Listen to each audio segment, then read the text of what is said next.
Página 25. Manifiesto hedonista, Esperanza Guisán, 1990. Capítulo 3. Lo que el hedonismo es. Algunos queridos compañeros deontologistas se sorprenden de que una hedonista convencida se ocupe de cosas tales como deberes, sentido moral, etc. Sonríen y me achacan amistosamente inconsistencia hedónica.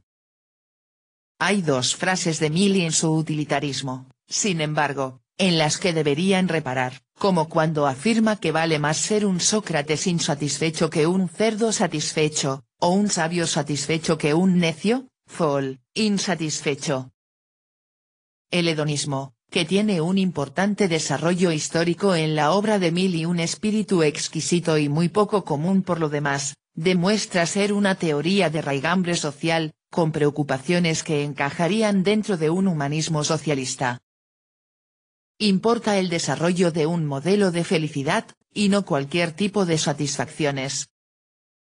Por eso, los hedonistas somos quijotescos, heroicos o revolucionarios como el que más. Nos entregamos a causas perdidas y no porque sean causas y perdidas, no porque haya en ellas algún elemento intrínseco que las haga necesariamente buenas, sino sencillamente porque nos satisface hacerlo, porque, dado lo que el hombre, tal como nosotros lo concebimos, eso puede ser, existe una fuente inmensa de satisfacciones en las luchas por causas perdidas, ya que no somos contables, o tenedores de libros que solamente apreciamos los saldos positivos en nuestros libros de cuentas. La aventura, la intriga, la heroicidad, nos estimulan. Nos sacrificamos por los demás y lo demás, si es posible.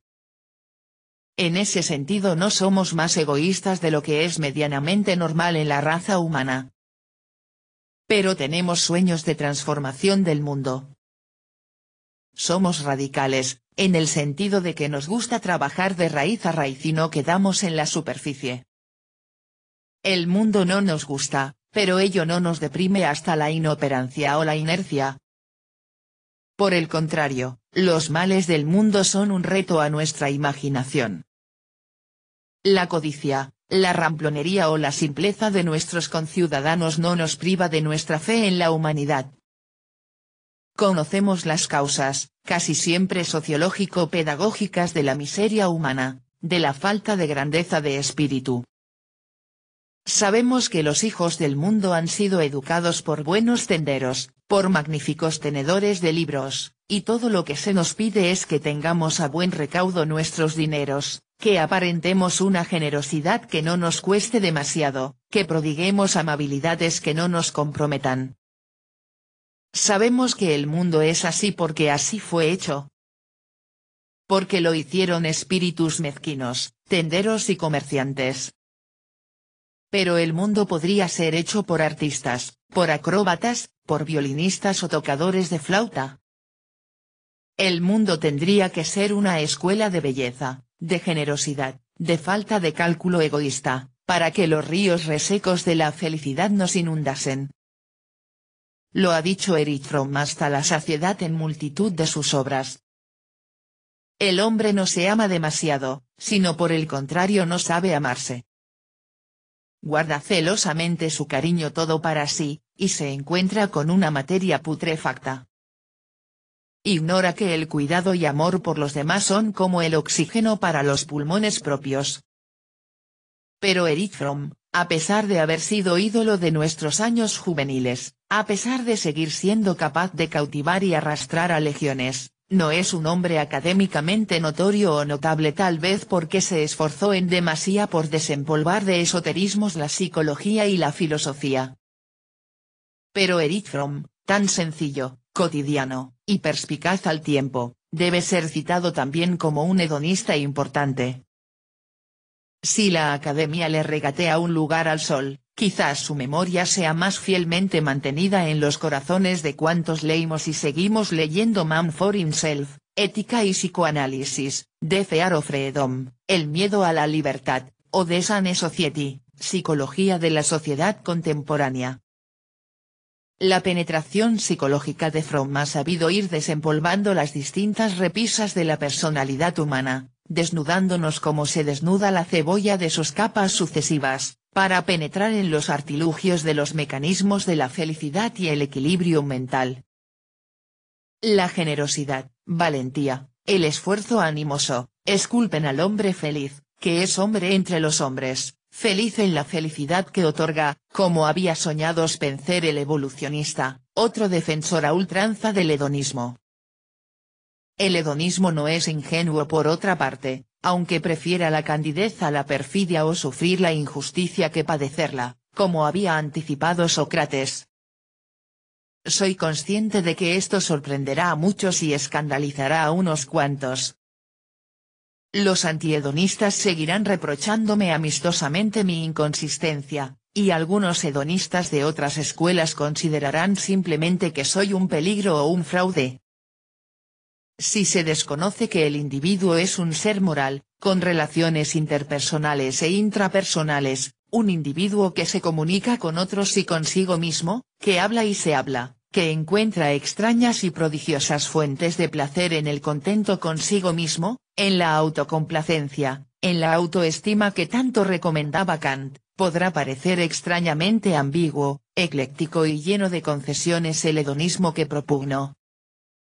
Sin embargo, Kant, a pesar del lastre puritano que lo colocó en las antípodas aparentes del hedonismo, incluso del hedonismo universal, fue un pensador interesante desde una perspectiva hedónica. Captó, como pocos otros, el interés de la autoidentificación, de la armonía en la universalizabilidad, por decirlo con Are, un filósofo contemporáneo. Supo como nadie que las condiciones de la autoestima exigían honestidad con uno mismo y los otros, a los que había que tratar como fines siempre y nunca como medios. Encontró el equilibrio psicológico en una conducta moral que nos convertía en legisladores universales, libres frente a los desatinos del mundo, para obrar conforme a una razón práctica que nos impulsaba a considerar a los otros como trasunto de nuestra propia personalidad. Kant, irónica, paradójicamente, tal vez, podría darnos lecciones no solo de cómo merecer la felicidad tal como él pretendía, posiblemente en otra vida, dentro de sus creencias pietistas, sino de cómo ser felices aquí y ahora. Los llamados vividores, los que trampean la vida, y trampean a sus semejantes saben solo el ABC de la vida. La vida es un libro demasiado denso para leerlo de pasada, como los listos pretenden. Hay quienes van de rebajas y saldos y se ufanan de sus economías. A la larga siempre los veréis desaliñados, cuando no sucios y raídos, cosiendo y zurciendo rotos. Otros prefieren invertir con generosidad y conservan la vestimenta pulcra y tersa durante muchos días de su vida. En la feria mercado del mundo acontece igual. Los avispados que enseguida se hacen con amigos, mediante almíbares y engaños, con palabrería y roñosidad, nunca poseen nada precioso. El que ha sido capaz de entregar su amistad al mundo, el que se deja la melena suelta, la túnica al viento, el que se entrega a la vida con éxtasis, quizá quedará con la hucha vacía, con la libreta de ahorros sin fondos, con la cuenta corriente en números rojos, pero, parafraseando al Nuevo Testamento cristiano, tendrá su tesoro, no en el reino de los cielos, en el que el hedonista no tiene precisamente muchas razones para esperar, aunque le ilusionaría como a cualquier otro un hedonismo largo como la curva infinita del tiempo que no cesa nunca, sino un tesoro en el reino de la tierra mundana, profana y, sin embargo, todo lo santa que algo pueda ser en el sentido de cara, querida, digna de veneración, para el hombre. Quienes no ven las conexiones entre Kant y la teoría hedonista es que han perdido el hilo de la vida y de las cosas, se dejan seducir por las palabras y los rótulos, y no entienden nada. Sí, es cierto que Kant no quería ser hedonista, y probablemente no lo fue, al menos a sabiendas, al menos en su intención. Quizás porque nunca comprendió que el hedonismo no era doctrina de puercos, sino la forma de entregar felicidad a corto, medio y largo plazo, solo a quienes se hiciesen acreedores de ella, los que la buscasen en medio de la ociosidad de los parásitos, los que la reclamasen en las plazas públicas, los que se la arrebatasen a los poderosos. Kant, como tantos otros, fue educado por comerciantes tenedores de libros y no concebía una felicidad gratuita, que se nos entrega, que nos autoentregamos. Para él, el deber había de ser enojoso, desgarrador, compulsivo, haciéndonos violencia, causándonos jirones en nuestro ánimo. Solo mediante este tortuoso someterse del yo empírico al yo puro de la racionalidad nos hacíamos acreedores al premio. ¿Cómo desvariaba, cómo se hacía por caminos tortuosos él, sin embargo, humanista Kant? Comprenderlo no es difícil, sujeto a las estridencias del rigorismo pietista. Aceptarlo, desaconsejable desde el punto de vista hedónico. Al menos aceptarlo en su totalidad, en el espíritu constrictivo y demoledor que lo animaba. Aunque supiese, como he puesto de relieve, una parte interesante de la historia.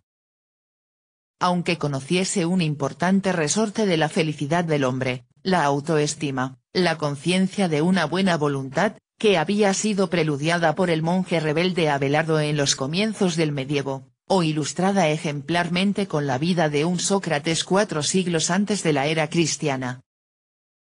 El hedonismo no es ciertamente un cajón desastre donde cualquier cosa puede ser incluida. Pero, como es doctrina profunda y radical, va a la raíz de las cosas y de las doctrinas, y no toma el rábano por las hojas. Sabe lo que hay de accesorio y lo que hay de vital en cada pensador, en cada circunstancia, y se guarda en su caja de tesoros todos los deslumbres de esperanza para una humanidad envejecida, mustia, cansada, sin alicientes. No están los tiempos como para desperdiciar o desparramar ni una sola gota de luz, ni un solo parpadeo de estrella. Le cuesta tomar parte por unos o por otros porque es seria. Porque ve sofísticamente la posibilidad siempre de un doble argumento. Sabe que lo blanco no es a veces sino gris, y que lo negro también grisea. Que se puede ser tajante en circunstancias determinadas y que hay que ser cauto y paciente en otras. La miseria es mala, por ejemplo, sin paliativos, tanto si se trata de pobreza material, intelectual, imaginativa, afectiva. Pero nunca es mala en sí, sino como causa determinante de un estado de cosas que propicia la infelicidad de alguno, de unos cuantos o unos muchos. Trabajar, sin embargo, no puede ser alabado universalmente y sin reservas. En algunos casos puede tratarse de un mal real y efectivo, de un aspecto compulsivo y enfermo de una personalidad que necesita estar entretenida para no pensar en sí misma o en los otros. Trabajar, la gran virtud del etos calvinista, puede llegar a convertirse en viciosa cuando de medio para la vida y la consecución de bienes se convierte en fin. Cuando, como decía Marx, el trabajador se pierde su vida, y no es el mismo. Vive alienado, enajenado, extraviado, en una ocupación que lo amodorra, lo atrofia, lo convierte en un útil, en un mero instrumento de una producción que no controla, ni goza. Trabajar, en otras circunstancias y con otras connotaciones, no solo es un bien, sino una parte importante de lo que es más valioso para el hombre. Mientras aporreo mi máquina de escribir no solo me entretengo, no solo hilvano oraciones y pensamientos más o menos congruentes, sino que lo hago como en un estado de embriaguez, arrastrada por mi propio verbo, mi propio discurrir, deslumbrada por mi pequeña, desnuda, sorprendente siempre, por humilde que sea, creación. El esfuerzo, el adiestramiento, la perseverancia, el tesón, no son buenos ni malos en sí mismos, son siempre medios, y como tales, su bondad o perversidad vendrá dada por los resultados obtenidos. La perseverancia, el adiestramiento, pueden llevar a fomentar las mentalidades más crueles o fanáticas posibles, o pueden servir de cimiento a algo tan vulgar y risible como la cabezonería, la que es propia del que no se apea de la burra aunque la burra le lleve por caminos malhadados. El que persiste en su actitud inicial, el que no se deja convencer por nadie, el que es fiel a sí mismo, puede ser un brutal ignorante que simplemente carece de la plasticidad necesaria para hacerse un nuevo yo, cuando el antiguo ha caducado, o se ha convertido en un anacronismo viviente, o en un despropósito. El hedonismo es una exigencia de sabiduría. Por eso tenía cierta razón el Filebo platónico, solo que desenfocaba el asunto. Un mundo de placer sin sabiduría o belleza nos parecería un campo yermo. Un mundo de placer sin sabiduría sería un mundo realmente muy poco apetecible y placentero. Porque la sabiduría es una de las diosas que nos conducen por la vía parmenidea del ser. Una de las que nos esperan con varios corceles para arrastrarnos hacia donde mora la esperanza de encontrar algo que nos alivie y nos reconforte. La sabiduría es hermosa porque es buena, pero no hermosa en sí, ni buena en sí, sino hermosa ante nuestros ojos, buena y útil para nuestros quehaceres. El hedonismo es un canto al hombre. Declara con Karl Marx que Prometeo, que se atreve a enfrentarse al poder supremo de la divinidad tiránica, es el primer santo, si algún santo ha de haber, en el calendario filosófico. El hedonista, mal encarado y díscolo cuando es preciso, intempestivo cuando lo requiere la necesidad, guarda dulzuras y exquisiteces desconocidas como dones para aquellos que quieren saborear las delicias del jardín humano.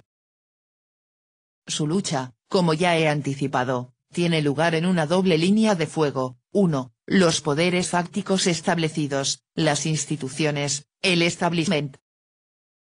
El orden social de los roles y el estatus que nos encadena y priva de libertad, y la libertad es puerta y llave, junto a la sabiduría, de todo lo que es placer, orden que es preciso cambiar con medidas y actitudes más o menos drásticas.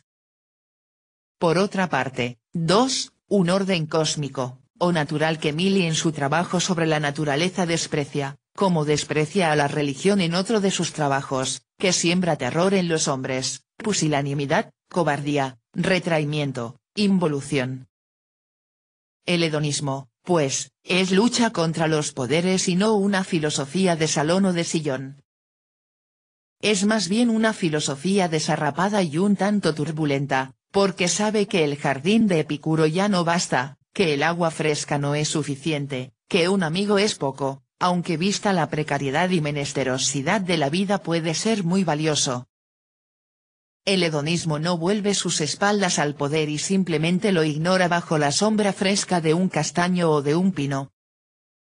Las plantas del jardín no le brindan sosiego sino zozobra, porque los ruidos externos se introducen por todos los resquicios. Sabemos los hedonistas que el mundo es un lugar desagradable, y no nos basta con saltar del barco con nuestro bote salvavidas mientras perecen todos los demás.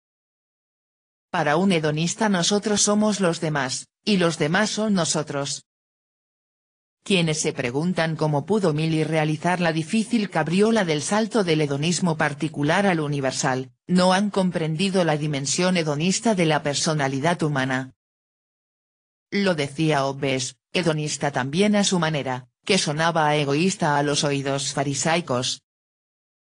Cuando le preguntaban en cierta ocasión por qué había socorrido a un menesteroso replicó que porque su vista le producía dolor y que el haberle aliviado le producía también a él mismo alivio. Prueba, concluirá el simplista, de que Hobbes era un egoísta practicante incluso cuando no escribía libros de filosofía. Con un poco más de simpatía, se podría probar la fibra humana de Hobbes que le llevaba, dicho humeanamente, a vibrar como una cuerda al unísono con las otras cuerdas humanas. Quien no comprende el sentimiento de simpatía tan magistralmente descrito por Adam Smith, no puede comprender el salto sobre el yato oceánico de impertinencias e improcedencias lógicas, del es al debe ser, del buscamos ser felices al debemos buscar nuestra felicidad y la ajena. Extraños silogismos habrían de entrecruzarse para esta imposible deducción si nos atenemos a la materialidad de los enunciados, si no profundizamos en una estructura subyacente no solo semántica sino pragmática. El lenguaje nos arroja al mundo, y si no comprendemos la vinculación de la palabra y la praxis difícilmente podremos comprender ni el paso del hedonismo psicológico al hedonismo ético, ni el paso del hedonismo ético individual al universal. Smith era un pequeño burgués, o un gran burgués, sin duda, y su sentimiento de simpatía quizá pretendía paliar diferencias y antagonismos irreconciliables en las sociedades habidas hasta el momento. Desde otra óptica más favorable podría decirse que tal vez anidase en el burgués Smith un hálito de esa comprensión básica del sujeto humano que es imprescindible para iniciar toda revolución radical. El hedonismo por supuesto es y supone una revolución permanente y radical. Permanente en el sentido de que nunca considera concluida su tarea, de que la crítica no le sonroja sino que le envalentona y le lanza adelante. De aquí la autocrítica como práctica constante y siempre bienvenida. No una autocrítica autocomplaciente, erudita, devastadora, sino con ánimo sencillo y una buena dosis de optimismo inquebrantable.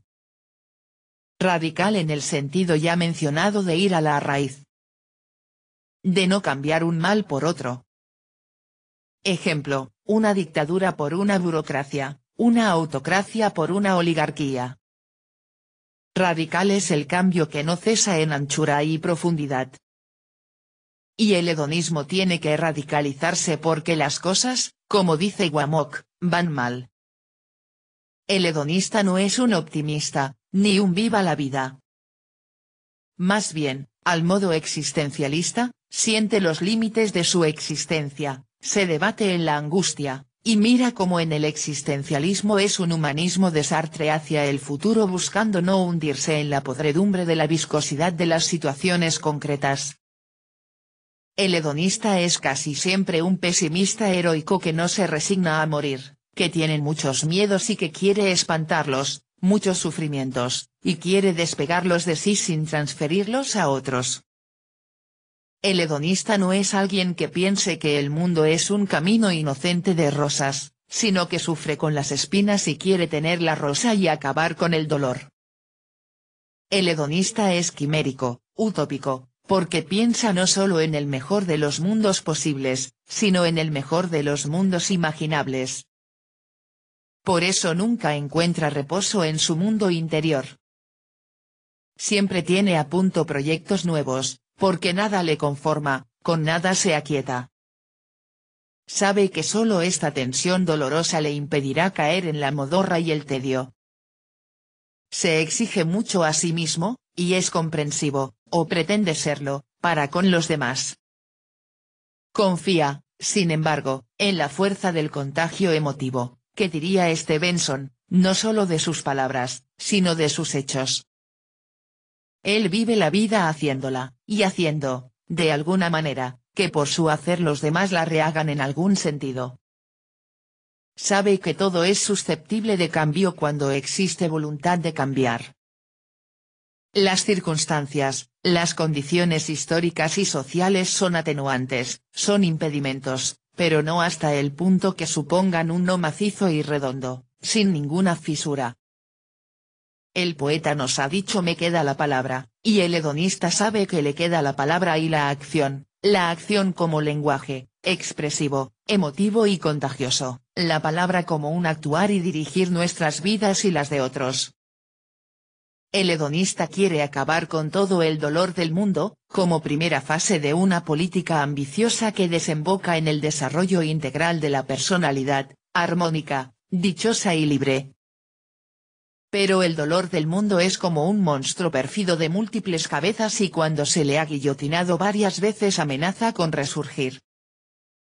El hedonista no ve nada heroico ni positivo en que los hombres sufran.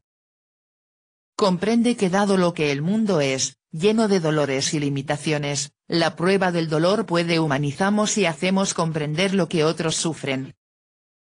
Pero, en sí, todo dolor es un agravio, y si los hombres solo se hacen sabios en el sufrimiento es que las cosas funcionan mal en el orden cósmico, orden que habría que combatir e intentar cambiar en la medida en la que el hombre fuera capaz de denunciar y denigrar, en la medida en la que solo nos quedase el derecho al pataleo.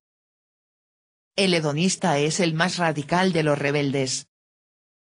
Se extralimita en el sentido de que a su rebeldía no le pone límites, ni el juego de los posibilismos le resulta atractivo. Imposible es una palabra maldita en su diccionario porque implica un poder de algún tipo que coarta mi posibilidad. El hedonista es el único ácrata que se rebela contra los poderes del cielo y de la tierra, que insulta a los dioses, ya se trate de Júpiter o Jehová. Su dios es el hombre, como había preludiado Feuerbach. Y no quiere que nada ni nadie usurpe el derecho de cada cual a organizar su vida, a alimentar su musa, a tener su jardín, su poema, y su cobijo. Quiere que cada hombre pueda decir, he aquí mi única norma, ser feliz, y contagiar mi felicidad. Se parece mucho al Orestes de las moscas sartreano, conjurador de espíritus que atormentaban al hombre, liberador como Epicuro del miedo a los dioses y sus castigos. El hedonista es un luchador, porque el dolor invade el mundo a cada hora y la alegría es cada vez más acartonada, menos auténtica, más de grandes almacenes y de felices pascuas. Por eso tiene que estar preparado para amar y para odiar. Amar a los que son oprimidos y odiar a los roles fanáticos, aunque tenga lástima infinita de los detentadores de los papeles satánicos que se encargan de llenar de infiernos esta vida y las posibles otras. El hedonista, sin embargo, no puede malgastar la vida en fútiles odios, en represalias ineficaces. Es tanto lo que tiene que hacer que, de alguna manera, ha de dejar olvidadas las injurias que recibe para centrarse en las que él puede no causar. No es un cristiano, ciertamente, que ponga la otra mejilla. Cuando es necesario también sabe injuriar y arrojar sus armas. Pero prefiere no perder su tiempo en tumultos callejeros, o reyertas en las plazas, sino atajar los males en su raíz. Y sabe que ni las bombas ni todo el armamento del mundo podrían transformarlo. Es pacifista e invoca el desarme universal para que queden solo las palabras, los hechos, para combatirse en una lucha limpia. El hedonista sabe que al hombre no le transforma la cárcel, ni el horror al castigo, sino una existencia de plenitudes, de logros, de metas que puede alcanzar. Sabe que la salvación del hombre es a la vez su premio y que lo mejor para cada individuo y para la sociedad universal no son bienes u objetos contrapuestos, sino que se solapan. Página 36.